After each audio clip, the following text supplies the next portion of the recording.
Comment vous allez? Vraiment que le Seigneur soit loué. Amen. Lui qui nous a fait encore grâce ce matin d'être là dans sa présence. Le Dieu que nous prions, c'est un Dieu merveilleux. C'est un Dieu qui se manifeste toujours. Amen. Amen. Vraiment, je rends grâce à notre Dieu pour ta vie. Toi qui es là ce matin, Dieu a fait grâce que tu te réveilles. Tu as pu marcher, tu peux parler, tu peux bouger. C'est une grâce que tu as reçue de l'Éternel. Chaque matin, quand tu te lèves, commence d'abord par célébrer Dieu. Commence par lui dire merci. Commence par lui rendre des actions de grâce parce que c'est un Dieu merveilleux. Alléluia. Lui qui a renouvelé sa bonté, son amour, sa fidélité. Gloire au Seigneur. Amen. Vraiment, je suis heureux d'être là encore ce matin dans la maison de notre Dieu. Parce que la Bible dit, je suis dans la joie quand on me dit, allons dans la maison du Seigneur. Alléluia. Quand tu te lèves le matin, il faut que tu sois dans la joie pour aller dans la maison du Père. C'est dans la maison du Père que Dieu manifeste sa gloire. C'est dans la maison du Père qu'il y a la miséricorde de Dieu. C'est dans la maison de Dieu qu'il y a la guérison de Dieu. C'est dans la maison de Dieu que le surnaturel se manifeste. Alléluia. Il faut être dans la joie quand on te dit allons dans la maison du Seigneur. Amen. Il ne faut pas que ça soit comme on te pousse à venir dans la maison de l'Éternel. Quand on te pousse, ce n'est pas bien aimé. Mais ça doit être une joie dans ton cœur. Quand tu te lèves, tu dis, oh Seigneur, tu m'as donné la vie, donc je suis dans la joie pour aller encore dans la maison de mon Père. Je suis dans la joie. Il faut dire ça que je suis dans la joie quand on me dit, allons dans la maison de mon Père. C'est ici que Dieu habite. Si vous ne connaissez pas l'adresse de Dieu, moi je vous dis que l'adresse de Dieu c'est ici. Alléluia. C'est ici. Jacob a dit, c'est ici la maison de mon Dieu. C'est ici la maison de Dieu. C'est ici la porte des cieux. Alléluia. Pour entrer aux cieux, bien-aimés, c'est ici dans la maison de notre Père. Jacob l'a dit. C'est ici la maison de Dieu. C'est ici la porte des cieux. Si vous voulez voir les cieux, si vous voulez aller aux cieux, c'est ici la porte. Amen. C'est une seule adresse seulement ici, la maison de notre Père. Alléluia. Oh, gloire au Seigneur. Aujourd'hui, c'est le premier dimanche de ce mois de février. Dieu nous a fait grâce encore, nous puissions nous retrouver en ces lieux pour parler de sa part. Dieu nous a fait grâce que nous soyons là pour écouter aussi sa parole. Alléluia. Nous sommes bénis encore ce matin. Est-ce que quelqu'un est béni ce matin? Amen. Gloire au Seigneur. Il faut, quand tu te lèves, tu dis, je suis béni. Alléluia. Il faut le déclarer, bien-aimé, que tu es béni. Parce que l'Éternel que tu sers, c'est le Dieu qui bénit. Amen. Amen. Nous sommes dans le mois de février. Ce mois est dédié à la foi. C'est un mois qui est dédié à la foi. C'est le mois de la foi. Chacun de nous doit avoir la foi. La foi est très importante dans la vie chrétienne et dans la vie de chaque jour. La foi, bien aimée dans le Seigneur.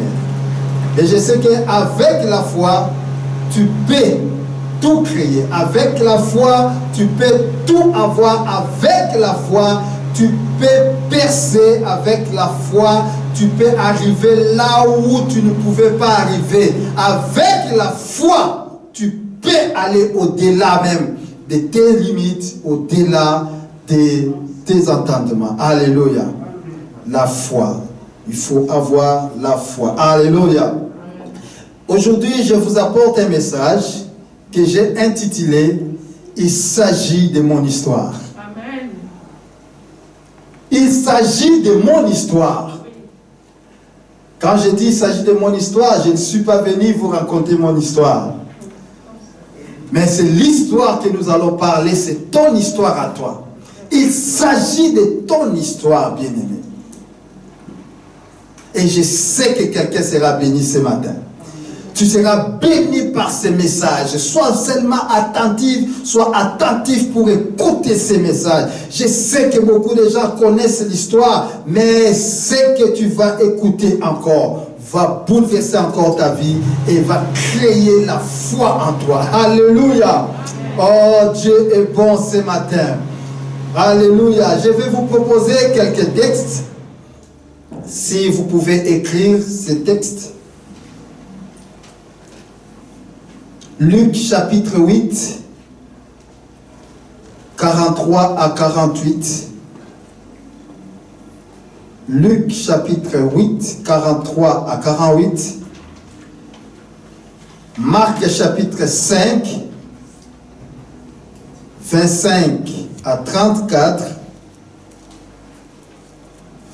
Marc 5, 25 à 34.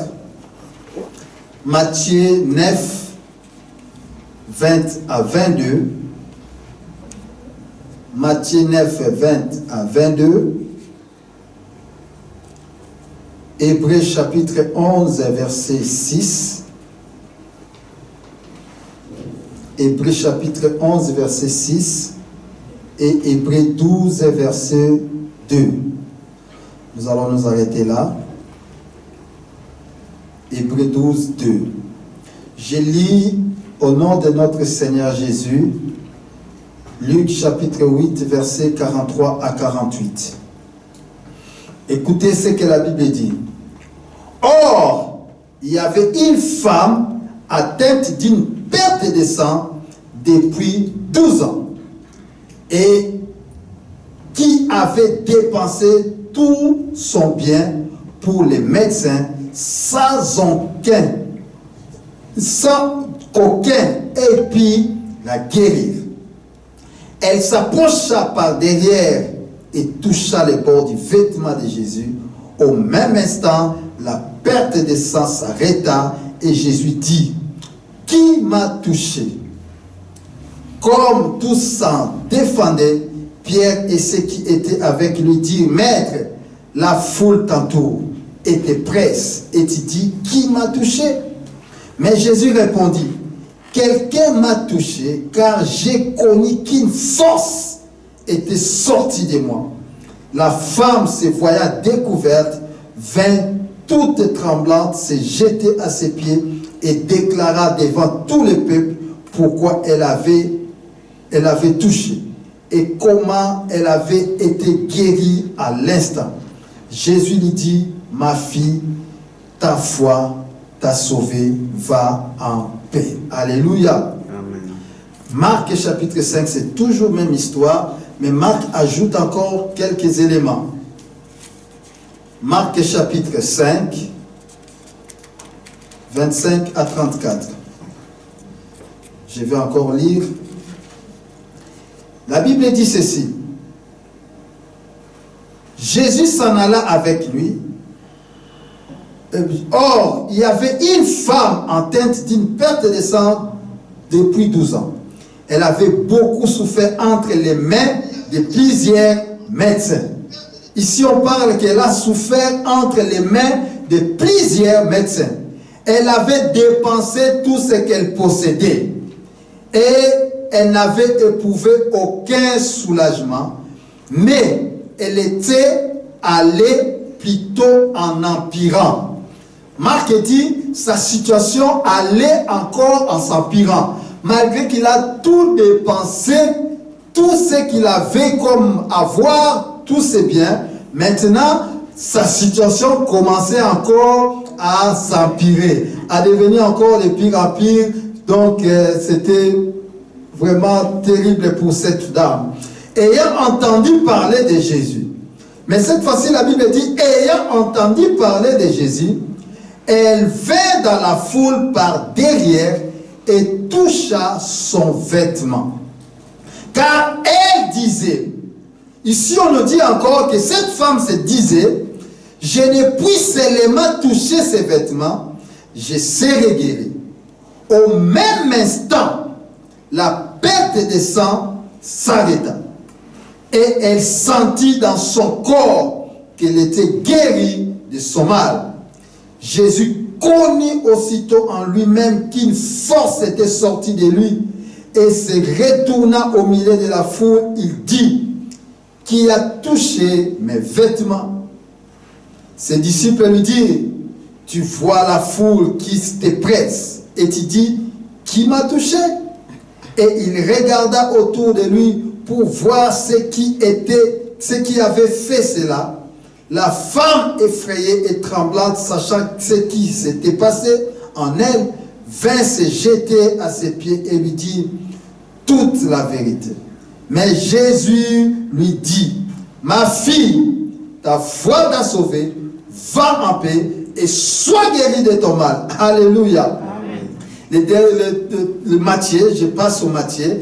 Matthieu, je voulais juste prendre un élément aussi. Matthieu chapitre 9, au verset 20 à 22.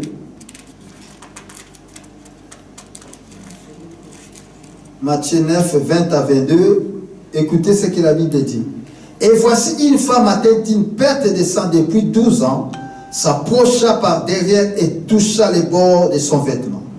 Car elle disait en elle-même: si je puis seulement toucher son vêtement, je serai guéri.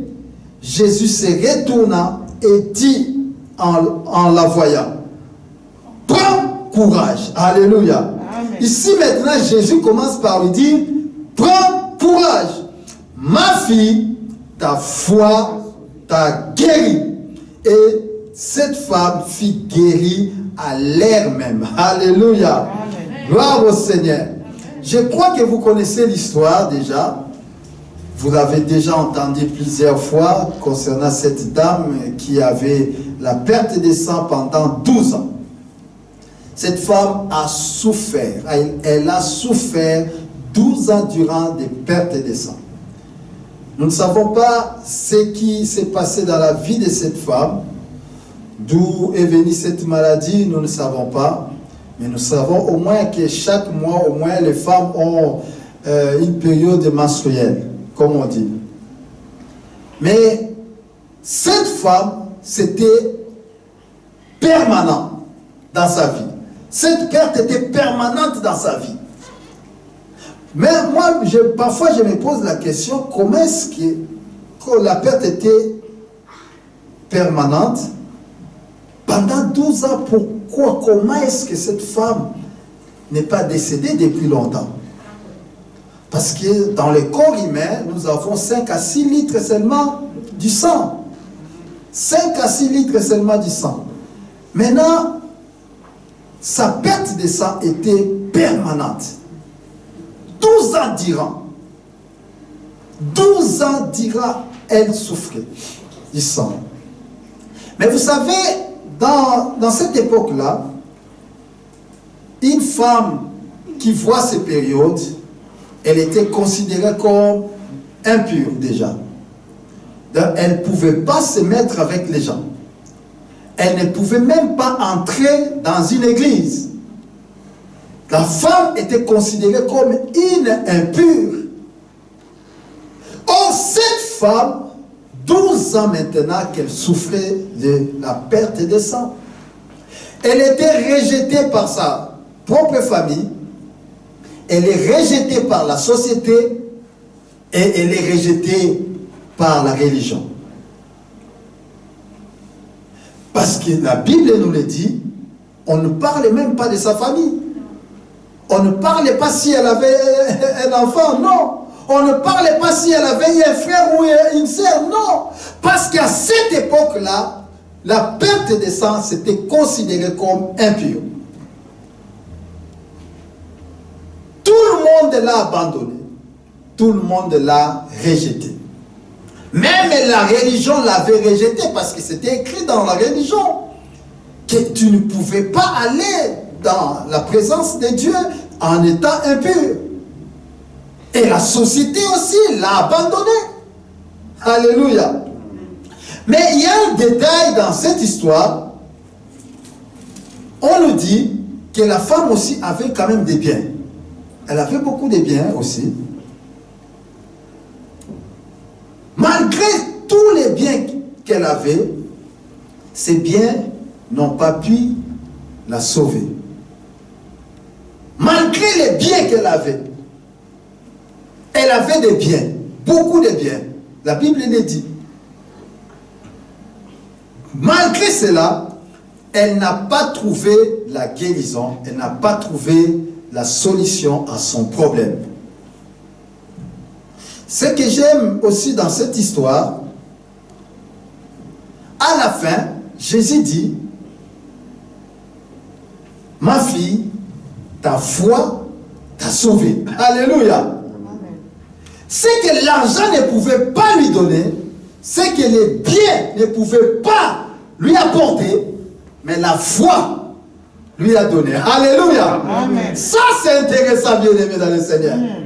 Ce que l'homme ne peut pas donner, ce que l'argent ne peut pas t'apporter, ce que les relations ne peuvent pas te donner, la foi est capable de te la donner. Amen. Alléluia. Amen. Je parle de la foi, bien-aimé. La foi a la capacité de te donner tout ce dont tu as besoin. La foi, là je parle de la foi. Je suis en train de dire que la foi peut t'amener plus loin. La foi peut te donner la solution à tout problème. La foi, je parle de la foi. La foi peut créer les choses qui n'existent pas à son existence. La foi, je parle de la foi. Bien-aimé, Jésus lui-même a dit, ma fille, ta foi t'a sauvé. Ta foi t'a guéri. C'est ta foi. Hébreux 11, verset 6, la Bible nous dit, or, sans la foi, il est impossible d'être agréable à Dieu. Si tu n'as pas la foi, il est impossible que Dieu t'agrée. Cette femme, si elle n'avait pas la foi, Jésus n'allait pas l'agréer. Parce qu'il lui a dit, ta foi t'a sauvé. Si c'était la foi, cette femme n'allait pas recevoir sa guérison. Vous êtes d'accord avec moi, ce que la Bible dit? Sans la foi, il est impossible de lui être agréable. Sans la foi.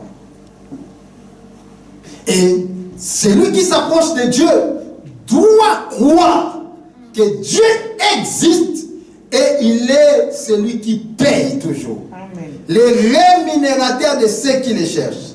Cette femme a cherché Jésus et Jésus l'a payé. Alléluia. Amen. Ça, c'est la foi.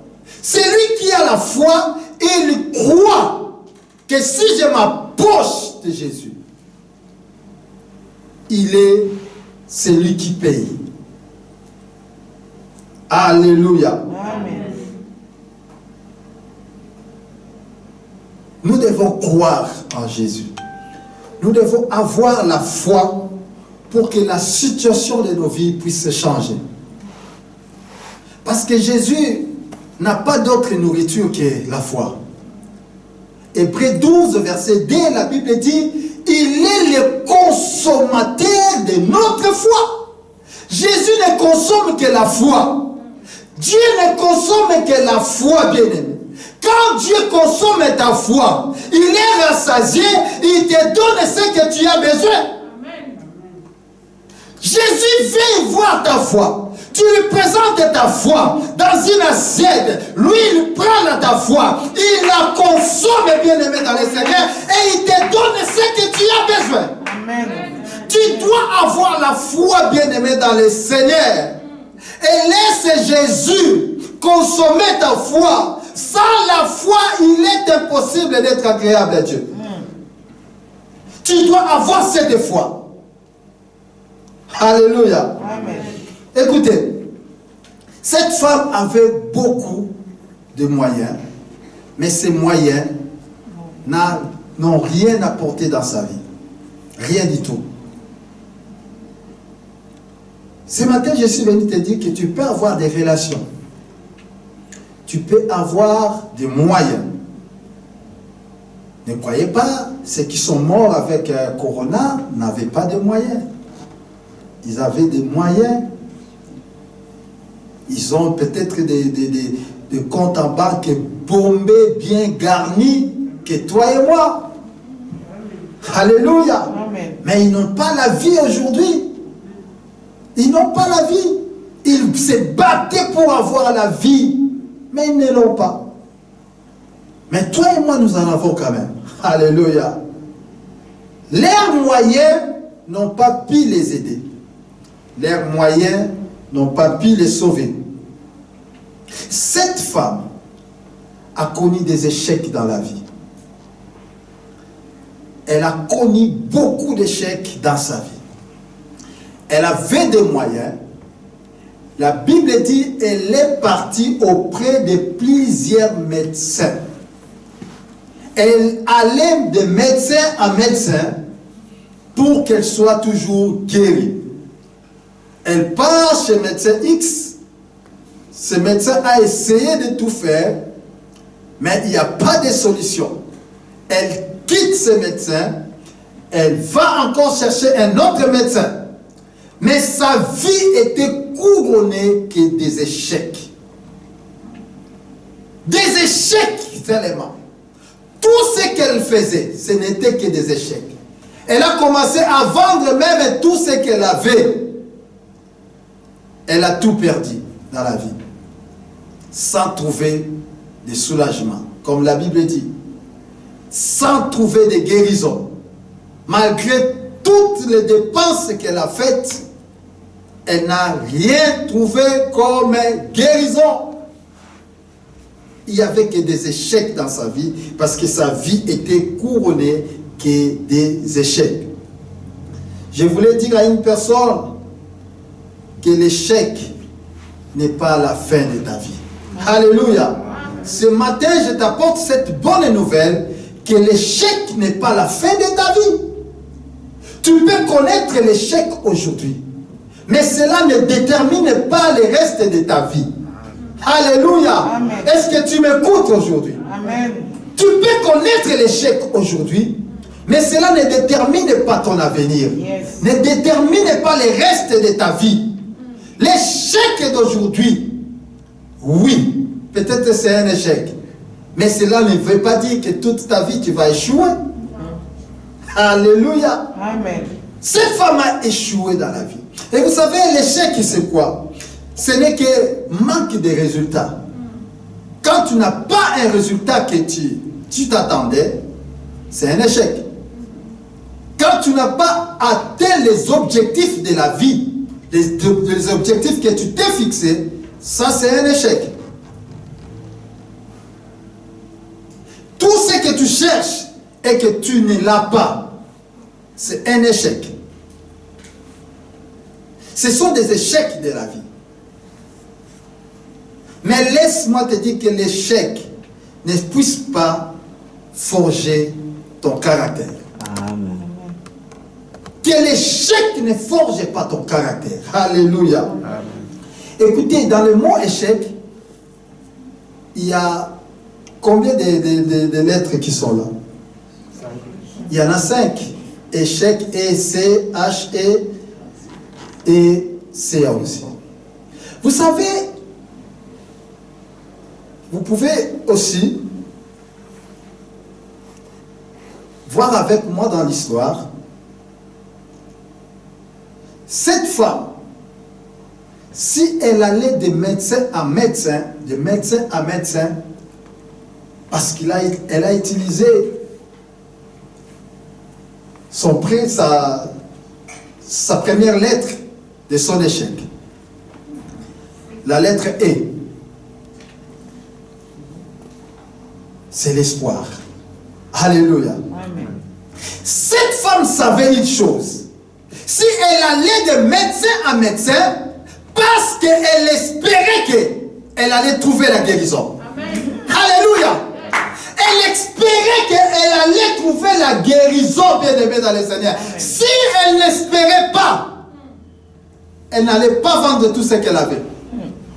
Elle ne voulait même pas vendre. Mais si la Bible dit qu'elle est passée auprès de plusieurs médecins, parce que cette femme, elle espérait dans sa vie qu'elle allait trouver la guérison. Le temps passait, mais elle continuait à espérer. Laisse-moi te dire, bien-aimé dans le Seigneur, ne perds pas l'espoir dans la vie. Même si tu vois que les choses ne marchent pas, même si tu vois que rien ne va dans ta vie et que tu connais que des échecs, mais laisse-moi te dire, ne perds jamais l'espoir. Parce que l'espoir, c'est ça qui te soutient. Quand tu perds l'espoir, tu perds tout. L'espoir. Ne perds jamais l'espoir. Non, mais ne tombe jamais dans le désespoir. Cette femme avait des biens. Elle croyait dans son cœur que moi, j'espère que un jour je serai guéri. Elle croyait en cela. Elle avait toujours l'espoir, bien-aimé. Tant qu'elle était en vie, elle ne pouvait pas perdre son espoir. Oh, la Bible dit, un chien mort vaut mieux qu'un lion. Un chien vivant vaut mieux qu'un chien mort. Alléluia. Un chien vivant vaut mieux un lion mort. Un lion mort, malgré qu'il peut rougir, mais il est déjà mort. Il ne peut plus espérer à quelque chose. Mais le chien, malgré qu'il est petit par rapport au lion, mais comme il est en vie, il peut encore espérer. Alléluia. Amen. Il y a encore l'espérance pour ceux qui vivent. Amen. Cette femme croyait. Elle avait toujours l'espoir. Elle ne voulait pas perdre son espoir, bien-aimé dans le Seigneur. Ne perds jamais l'espoir. Parce que l'espoir, c'est une assurance, bien-aimé, d'avoir un lendemain meilleur. L'espoir, c'est cette assurance-là qui te dit que demain, ça sera meilleur. C'est ce que tu es en train de penser, que demain, j'irai, demain, j'arriverai. Alléluia. C'est cela l'espoir. Ne perds jamais l'espoir, bien-aimé. Quand tu perds l'espoir, tu perds déjà ta vie. Ne perds jamais l'espoir. Même si tu vois, la Bible dit ici que sa situation continuait toujours à s'empirer. Malgré qu'elle voyait tous ces médecins, sa situation s'empirait encore. Laisse-moi te dire encore ce matin. Même si tu vois que ta situation commence à se compliquer, ne perds jamais l'espoir. Alléluia. Amen. Tu étais dans une bonne condition, mais tu vois que ta condition commence à diminuer, ta condition commence à dégringoler, ta condition commence à bien aimer. Ne perds jamais l'espoir. Même si ça devient pire, ne perds jamais l'espoir. Amen. Alléluia. Amen. Marie avait perdu l'espoir. Jésus lui a dit que ton frère se ressuscitera. Marie a dit à Jésus, je sais qu'il ressuscitera, mais au dernier jour. Alléluia. Lui, il parle des derniers jours. Mais Jésus voyait maintenant. Marie avait déjà perdu l'espoir que son frère, Lazare, pouvait encore se ressusciter. Elle a perdu l'espoir. Ne perds pas l'espoir, bien-aimé. Quand tu perds l'espoir, rien n'arrivera. Et beaucoup de gens aujourd'hui se suicident parce qu'ils ont perdu l'espoir. Ils n'ont plus l'assurance du lendemain. Parce qu'ils se sont vraiment endettés dans la vie et qu'il a perdu son travail. Il dit que qu'est-ce que je peux encore faire? Qu'est-ce que je peux encore faire avec toutes ces dettes? Il va se jeter dans un métro et il meurt. Alléluia. Ils n'ont plus l'espoir. Parce qu'ils voient que non, devant lui, il n'y a plus l'avenir. Or, l'espoir, c'est cette assurance-là, bien-aimé, qui te dit que demain, ça sera meilleur. C'est ce que Dieu veut pour ta vie. Amen. Ne perds jamais l'espoir. Alléluia. Amen. Et vous savez, dans le monde même, on dit, l'espoir fait vivre. Alléluia. Amen. Ce n'est pas ça que l'espoir fait vivre. L'espoir fait vivre, bien, mais quand tu as l'espoir, tu continueras à avancer. Amen. Quand tu as l'espoir, tu continueras à te battre. Quand tu as l'espoir, tu sais que le lendemain sera meilleur. Même si aujourd'hui, je connais l'échec dans ma vie, mais je sais que j'arriverai. Aujourd'hui, nous parlons d'un grand savant dans le monde, qu'on appelle Albert Einstein. Cet homme est allé en Suisse, c'est un Allemand, il est allé en Suisse pour se faire inscrire dans une université en Suisse. Pendant l'examen d'admission, cet homme-là a échoué dans sa vie. Il a échoué à l'examen. Le professeur a échoué en mathématiques. Le professeur lui a dit que tu n'es pas bon pour l'université. Alléluia. Tu n'es pas bon. Albert Einstein, il est retourné en lui-même. Il a dit non, j'ai échoué, mais je ne perds pas courage. Je ne perds pas l'espoir parce que je sais que je suis capable. Je peux encore arriver. Il n'a pas perdu l'espoir. Il est retourné encore passer son examen. Cette fois-là, il a réussi, mais on lui a dit que non, tu n'as pas réussi vraiment avec brillance et tout ça, mais tu dois encore faire des cours de rattrapage. Mais au moins, sa condition a changé un peu. Il est entré à l'université. Aujourd'hui, nous parlons de cet homme, Albert Einstein. Nous disons que c'est un grand savant de tous les temps. Cet homme a changé le monde. Albert Einstein, mais il a connu l'échec dans sa vie. Mais il savait une chose, que non, l'échec, ce n'est pas la fin de sa vie. Alléluia. Et vous connaissez le président français, François Mitterrand aussi, hein, je crois. Il a échoué combien de fois pour devenir président? Première fois, il a échoué. Deuxième fois, il a échoué.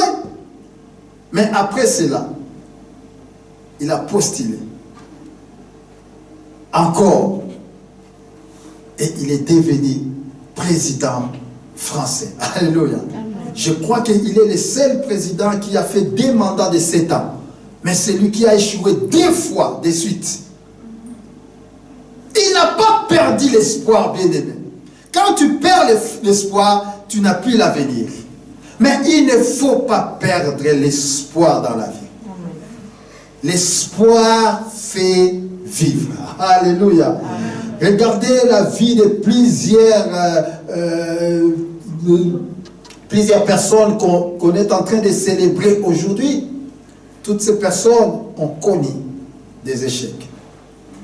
Il y a un homme que j'ai oublié le nom, c'est lui qui a inventé la poule, je crois que c'est Lewis. Cet homme, quand il commençait à inventer l'ampoule, on lui a dit on lui a posé la question de savoir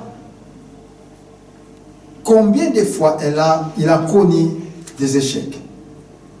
Cet homme a dit ceci. On lui pose de l'échec, mais lui ne parle pas de l'échec. Tu dois savoir interpréter ce que tu es en train de passer ou ce que tu es en train de vivre.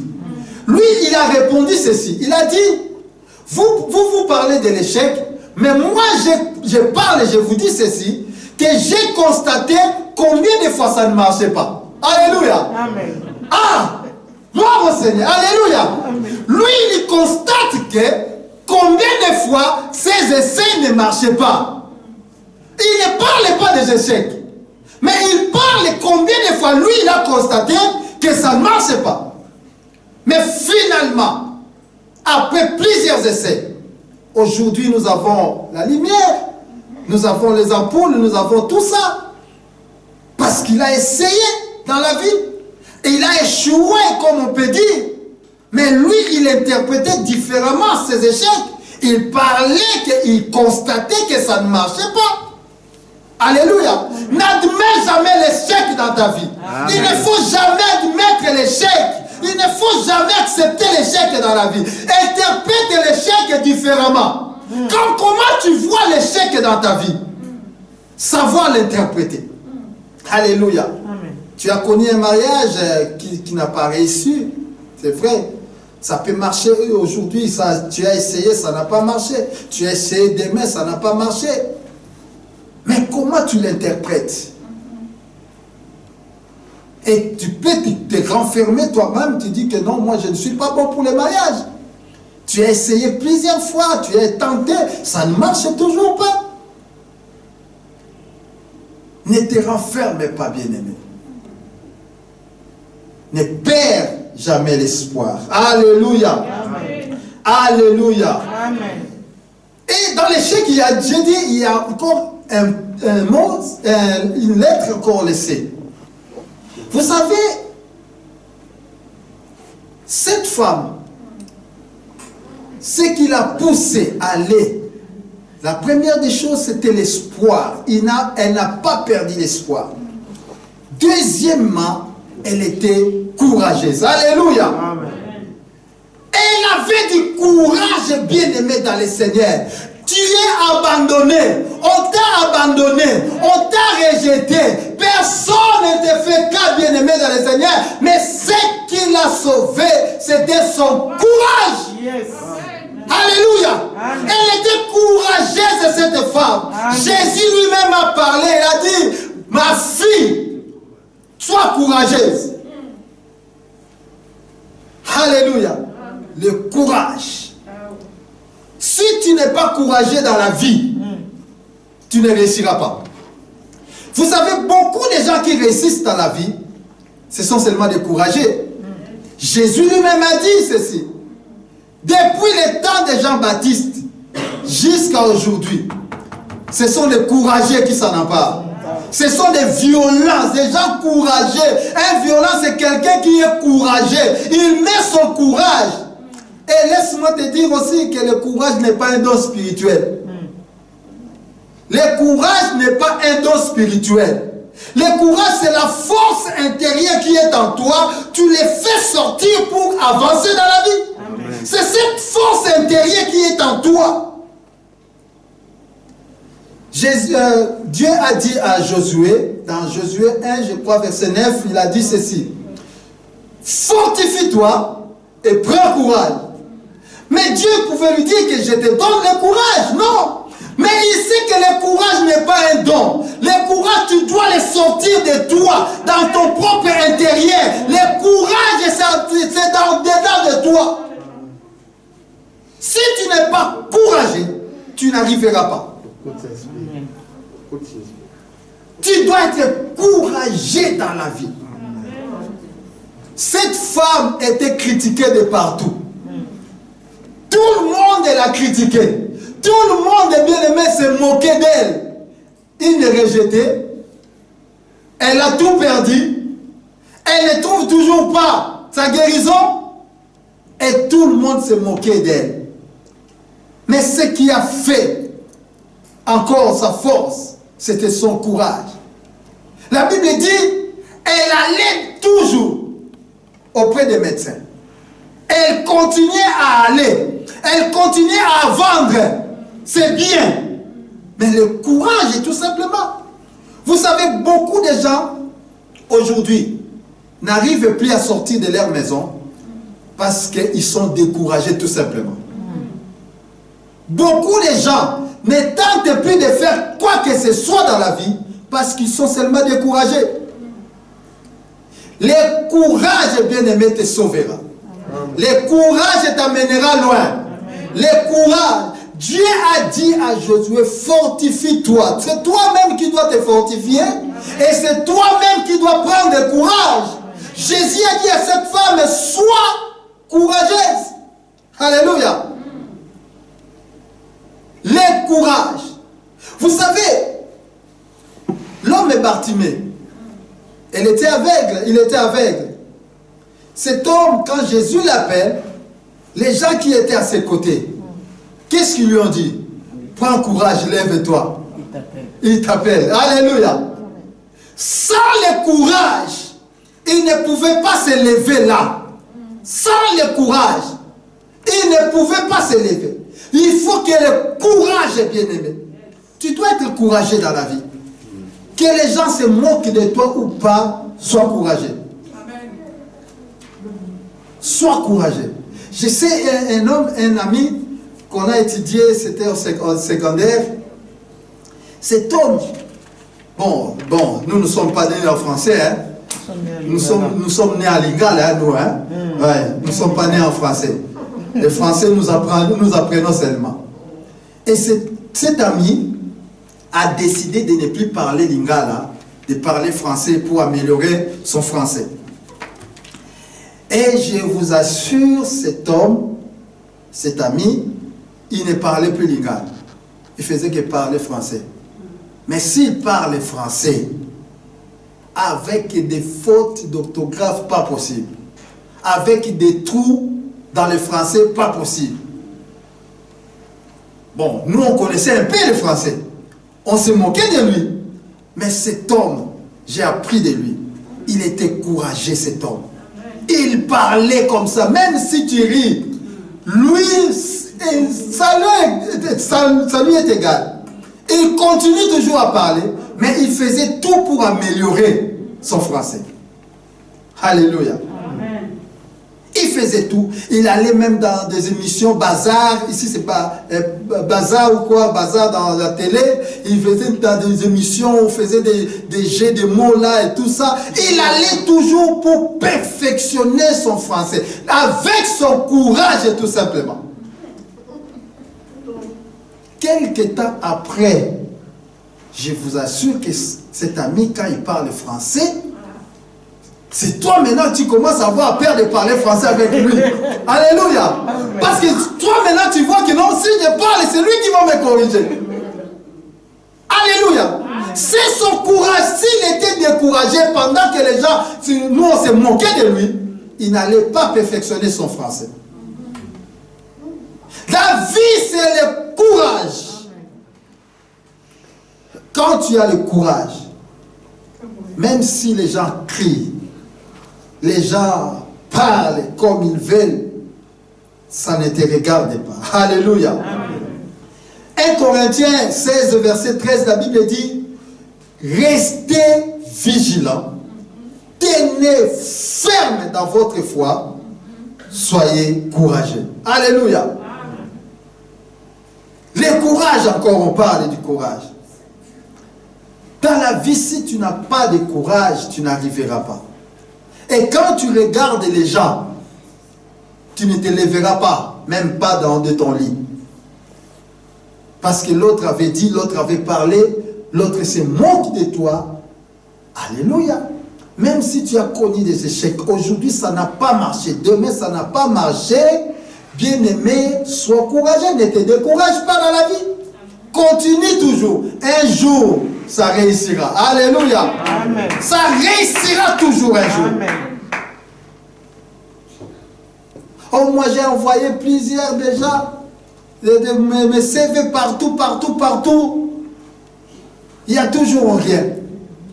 Celui qui a le courage, c'est quelqu'un qui est persévérant. Amen. Il continue à persévérer. Même s'il y a des obstacles devant lui, parce qu'il est courageux, il avance toujours. Il continue à avancer, il continue à persévérer. La Bible dit, c'est lui qui persévérera jusqu'à la fin. Jusqu'à la fin, sera sauvé. Si tu ne persévères, tu ne continues pas à persévérer, tu vas t'arrêter un moment bien mené dans la vie. Mais il faut avoir du courage dans ta vie pour continuer, pour avancer. Alléluia. Le courage. Troisième lettre, c'est H. Cette femme connaissait une chose, que ce qu'elle était en train de vivre, ce n'était pas l'histoire de son voisin. C'était son propre histoire. Alléluia. Amen. Elle savait que c'était mon histoire à moi. Ah, oh là là là là là là là là. Bien aimé, laisse-moi te dire que c'est ton histoire à toi. Amen. Il s'agit de ton histoire. Cette femme savait une chose, que ce n'était pas l'histoire du voisin, c'est son histoire à elle. Si aujourd'hui, elle ne fait pas quelque chose dans sa vie, elle va échouer pour du bon dans la vie. Alléluia. Il s'agit de ton histoire à toi. Laisse-moi te dire, bien-aimé dans le Seigneur, ce que tu es en train de vivre, ce n'est pas l'histoire du voisin. Ce n'est pas l'histoire de tes parents. Ce n'est pas l'histoire de tes enfants. C'est ton histoire à toi. Comme c'est ton histoire à toi, il s'agit de ton histoire. Comme c'est ton histoire, tu dois prendre la bonne décision. Il faut te décider dans la vie. Parce que c'est ton histoire à toi. Les gens continueront à se moquer de toi. Les gens continueront toujours à te dénigrer. Les gens continueront toujours à te rejeter. Les gens continueront toujours à t'abandonner. Mais il faut mettre dans ta tête, il s'agit de ton histoire à toi. Amen. Comme c'est ton histoire à toi, tu dois faire des bons choix dans la vie. Tu dois prendre des décisions dans la vie. Des décisions importantes, bien-aimé, pour que tu réussisses demain. Tu dois faire de bons choix aujourd'hui pour que le lendemain soit meilleur dans ta vie. Amen. Parce qu'il s'agit de ton histoire. Alléluia. Amen. Ce n'est pas l'histoire d'une personne. Cette femme, comme elle savait que c'est mon histoire à moi, elle a refusé de rester malade. Ah! Alléluia. Amen. Il faut refuser certaines choses dans ta vie parce que c'est ton histoire à toi, bien-aimé dans le Seigneur. Refuse les échecs, refuse la médiocrité, refuse les célibats, refuse la maladie, refuse le chômage, refuse ces choses, bien-aimé. Je ne peux pas rester sans papier dans ce pays, il faut les refuser parce qu'il s'agit de ton histoire. C'est maintenant que tu dois écrire ton histoire à toi. Amen. Bien-aimé. Si nous parlons aujourd'hui de cette femme, parce qu'elle a compris qu'il s'agit de son histoire, comme il s'agissait de son histoire, elle a refusé de rester malade, nous parlons aujourd'hui d'elle. Si elle s'était découragée, on n'allait pas parler d'elle aujourd'hui. C'est son histoire. Bien-aimé, sache que c'est ton histoire à toi. Comme c'est ton histoire, fais-le bien. Comme c'est ton histoire, bien-aimé dans le Seigneur, refuse des choses, bien-aimé dans le Seigneur, qui peuvent encore t'amener dans l'échec. Qui peuvent continuer à te rappeler l'échec dans la vie. Refuse cela. Toi, tu dis toujours, oh non, bon, c'est la volonté de Dieu. Dieu lui-même sait les jours où ça sera. Non! Cette femme, elle était malade, mais elle a refusé de rester malade dans sa vie. Elle a refusé. C'est pourquoi elle cherchait tous les moyens pour qu'elle soit guérie. Malgré que les gens la critiquaient, la société l'a rejetée, même la religion l'a rejetée. Or, la religion est censée de prendre la personne, de prendre les vulnérables. La religion, bien aimée, l'a rejeté même dans la vie. Même la religion. Tu peux être là dans l'église, mais quelqu'un se moque de toi. Dans l'église même, il y en a. Tu viens dans l'église, on regarde seulement ta condition, ta situation, on regarde les moments difficiles que tu es en train de passer. Il y a des gens même dans l'église qui se moquent de toi. Mais tu dois refuser ces choses. Ne regarde pas ces gens. Ne regarde pas tous ceux qui crient, qui parlent autour de toi. Mais tu as un objectif que tu dois poursuivre. Cette femme, elle a su que c'était son histoire à elle. Qu'il s'agit de sa vie. Alléluia. Oh bien-aimé, refuse dans tous les domaines de ta vie. Refuse d'échouer dans la vie. Cette femme, elle a refusé. Elle a dit en elle-même, quand elle a entendu parler de Jésus, elle a dit non, mais j'ai essayé déjà. Elle pouvait s'arrêter là, elle dit non. Mais j'ai vu tous les spécialistes possibles. J'ai vu tous les spécialistes dans la vie. Mais aucun ne m'a donné la guérison. Et sa situation continuait à s'empirer. C'est que tu n'oublies pas, tu n'as pas oublié. sa condition continuait à s'empirer encore. Elle était peut-être dans 80%, maintenant elle continue à descendre même dans 10% maintenant.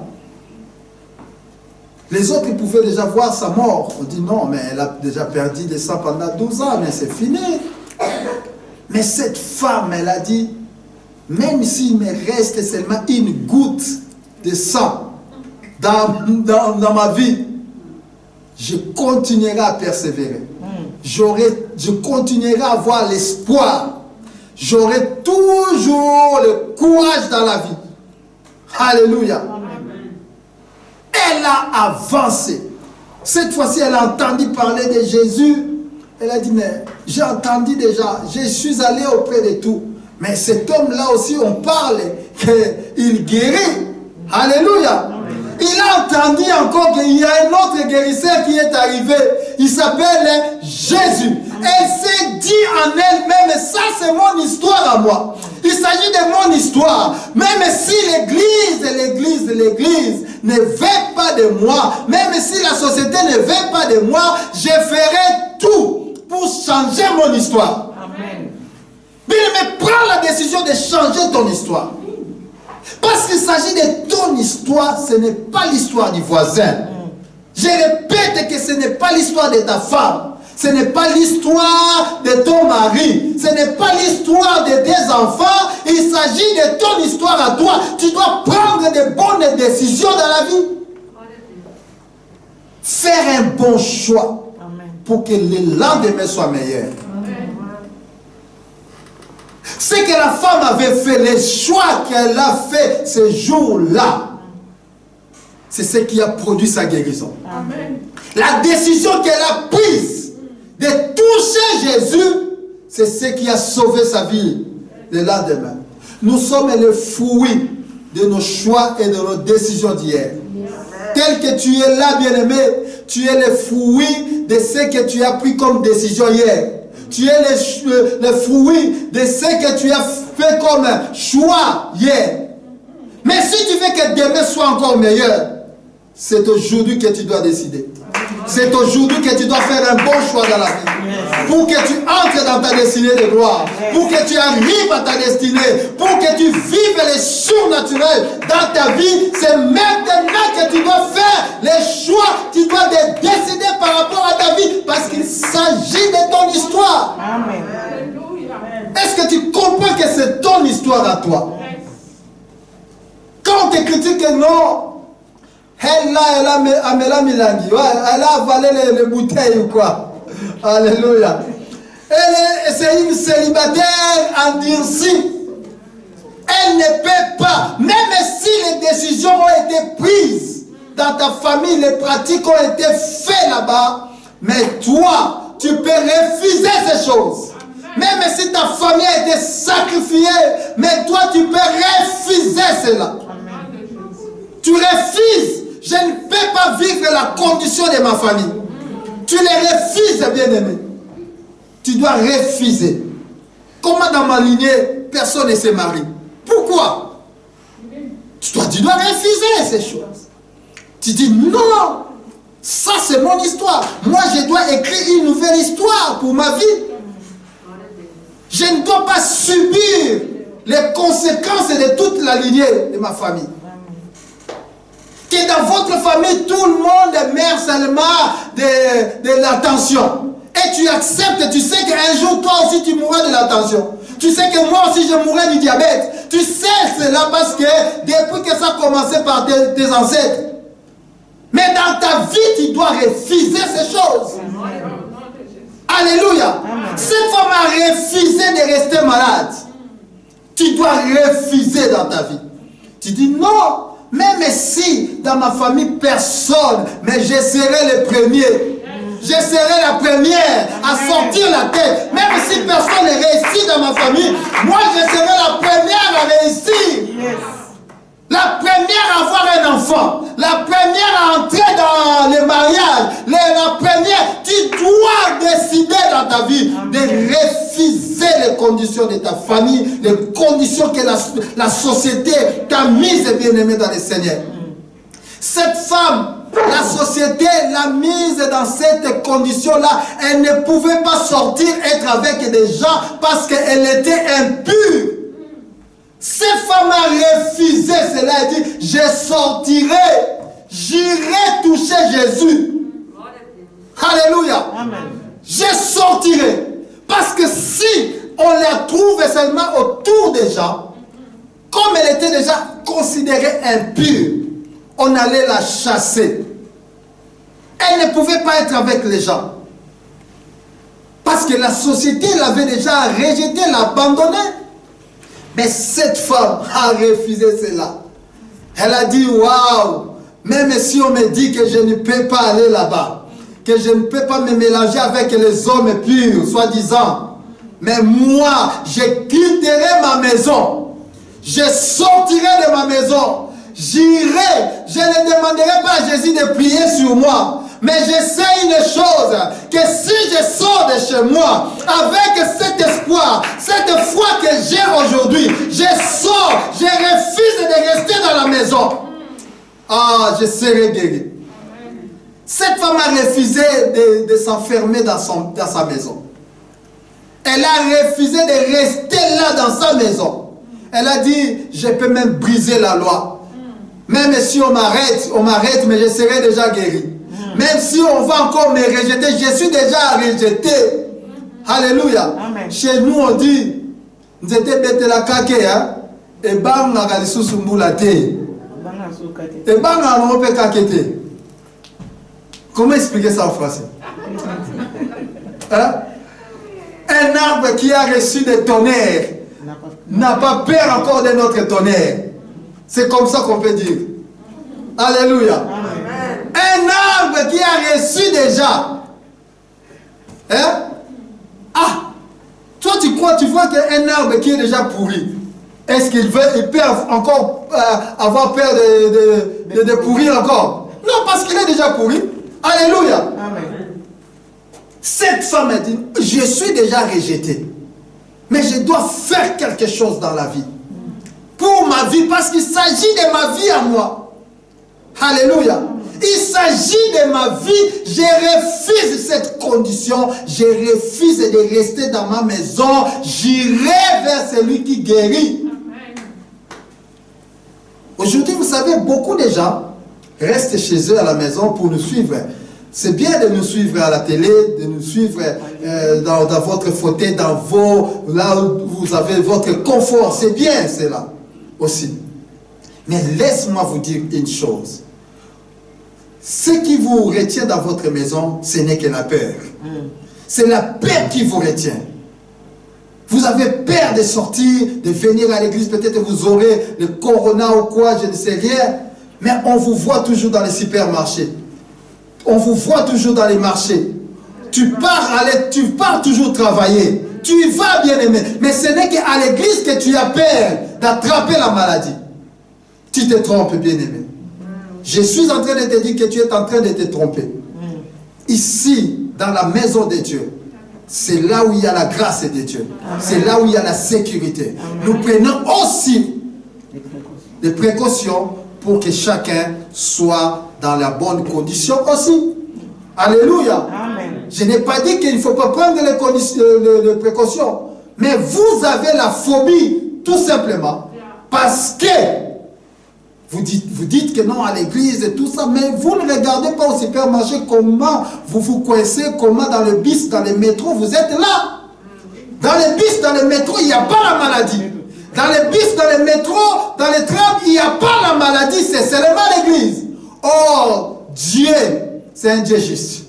Quand tu viens dans sa maison, bien-aimé, il te protège encore toi et ta famille. Quand tu viens dans la maison de Dieu, Dieu continue à faire de grandes choses dans ta vie. Quand tu viens dans sa maison, Dieu se manifeste encore davantage pour toi et ta famille. La Bible dit, crois au Seigneur Jésus, tu seras sauvé, toi et ta famille. Toi, tu as seulement cru, mais Dieu a pris aussi ta famille avec toi. Quand Dieu te protège, il te protège toi et ta famille. Amen. Alléluia. Amen. Vous avez tous peur, tout simplement. Mais vous voulez rester dans votre confort. Peut-être vous dites, à l'église, ça fait pas chaud, ben, ça fait froid là-bas, mais je vais rester dans mon fauteuil. avec une tasse de café, ça c'est bien aussi. Tu as les jambes sur ta table, ça c'est le confort, ça c'est bien. Tu veux suivre là-bas, mais tu n'apportes pas ta dîme, tu n'apportes pas l'offrande, tu le mets où, bien-aimé, tu seras séché là où tu es. Tu écoutes la parole, mais tu es séché. Parce que dans la maison de Dieu, quand on arrive, on apporte encore à Dieu quelque chose. Amen. Alléluia. Amen. Que Dieu soit loué. Alléluia. Amen. La femme a pris la décision de quitter sa maison et d'aller chercher Jésus. Est-ce que toi, tu ne peux pas prendre la décision de quitter aussi ta maison, de venir chercher Jésus dans sa maison? Quand tu quitteras ta maison, tu viens chercher Jésus, Jésus va se manifester dans ta vie. Alléluia. Amen. Oh, nous avançons tout simplement. Écoutez, il y a une autre lettre, c'est E. Cette fois-ci, cette femme, elle a dit ceci. Si je sors de chez moi, je vais vers Jésus, je touche tout simplement les pas de sa robe, je serai guéri. Alléluia. Amen. Cette femme dans E, nous parlons de l'autre E, c'est l'existence possible d'un miracle. Alléluia. Cette femme croyait qu'il y a un miracle qui peut se passer. Elle croyait qu'il y a une existence possible. Une existence possible d'un miracle si elle touche tout simplement le vêtement de Jésus-Christ de Nazareth. Tu dois croire, bien-aimé, qu'il y a un possible miracle encore. Tu dois croire, bien-aimé, dans le Seigneur, que Dieu est capable de te guérir. Tu dois croire qu'il y a une existence possible d'une guérison. Peu importe la maladie a duré autant de temps.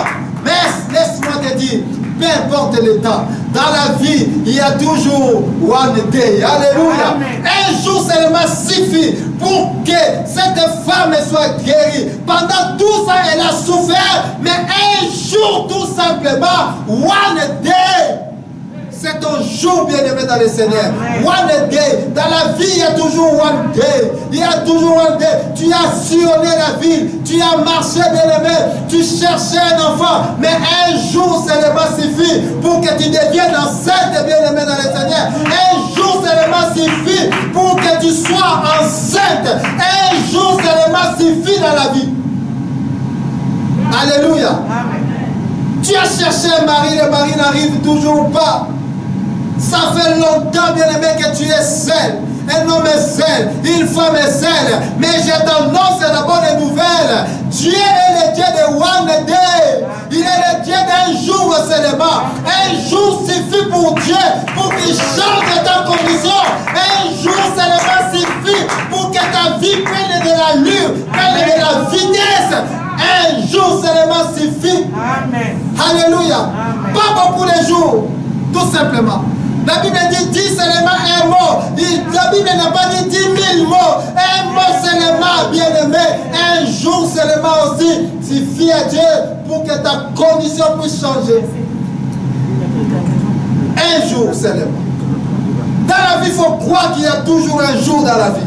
Si aujourd'hui ça ne marche pas, la femme continue à croire que demain ça réussira. Si j'ai échoué aujourd'hui, mais demain c'est mon jour. Parce que ce n'est pas avec que Dieu renouvelle sa bonté chaque matin dans nos vies pour qu'il te donne encore l'occasion de réussir. Amen.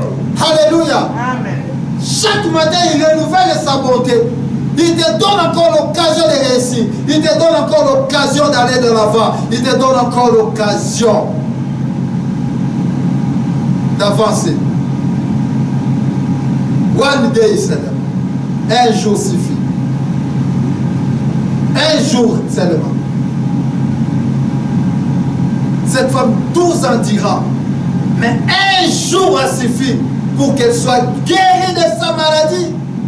Elle n'a pas arrêté. Elle continuait à courir, elle continuait à avancer, elle avait toujours du courage, elle espérait toujours et toujours qu'un jour arrivera toujours. Et ce jour-là est arrivé dans sa vie parce qu'elle continuait à espérer un jour, je sortirai de cette condition, un jour je serai guérie, un jour seulement. Elle croyait à cela, elle avait la capacité de croire, d'espérer, d'avoir le courage dans sa vie. Et parce qu'elle savait qu'il ne s'agit pas de l'histoire des voisins, mais il s'agissait de sa vie.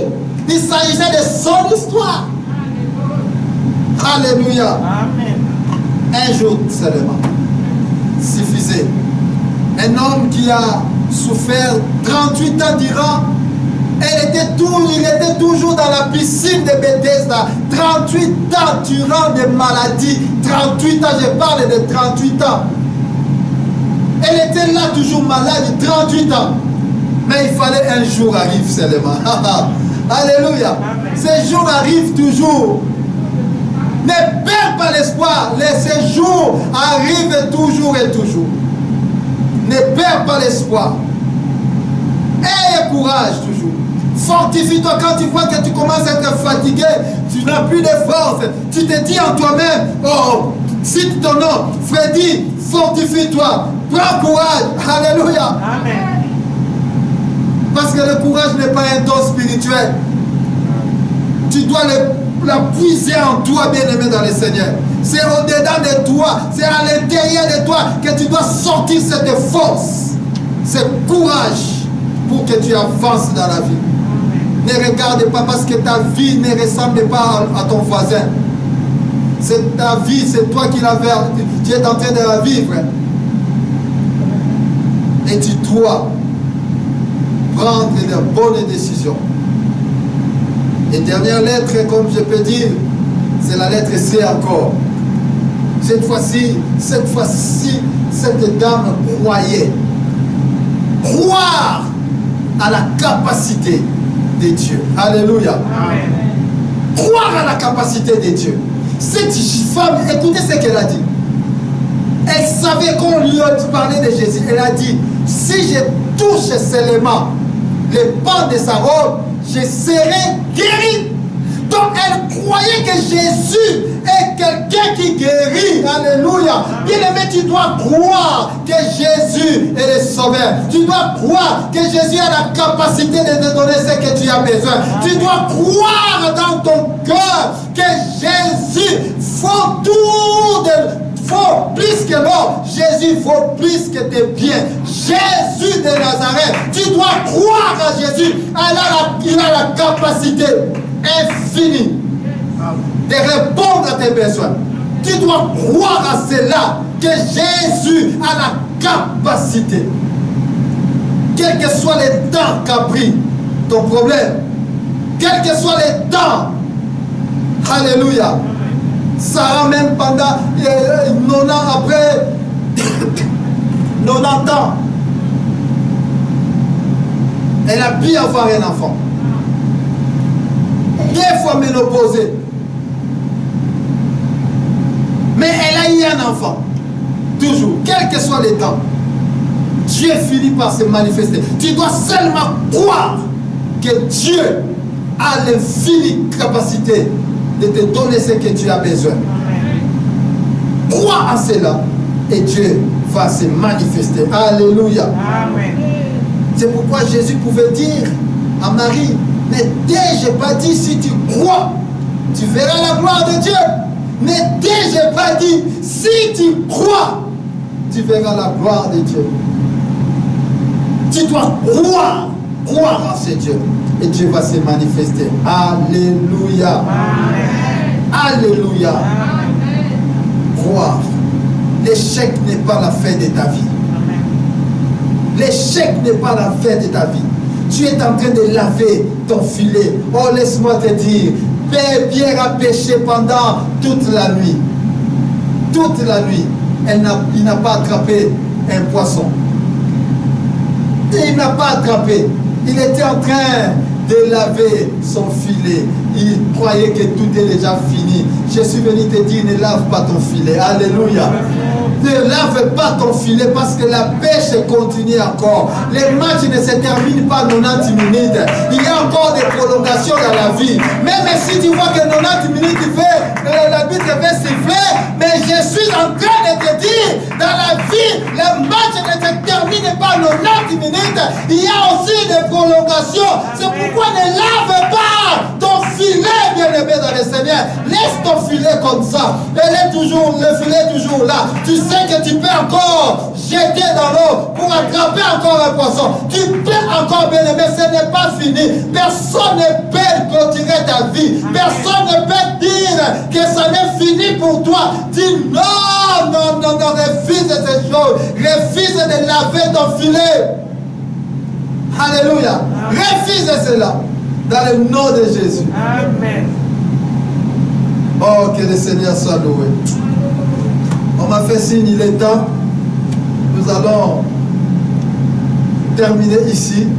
Mais la foi, bien-aimé, n'oublie pas, sans la foi, il est impossible. La Bible parle de impossible de lui être agréable.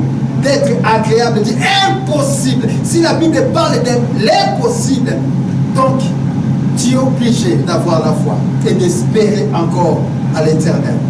Alléluia. Est-ce que quelqu'un peut se lever, s'il vous plaît? Tu as écouté les messages de ce matin. Dieu t'a parlé, bien-aimé.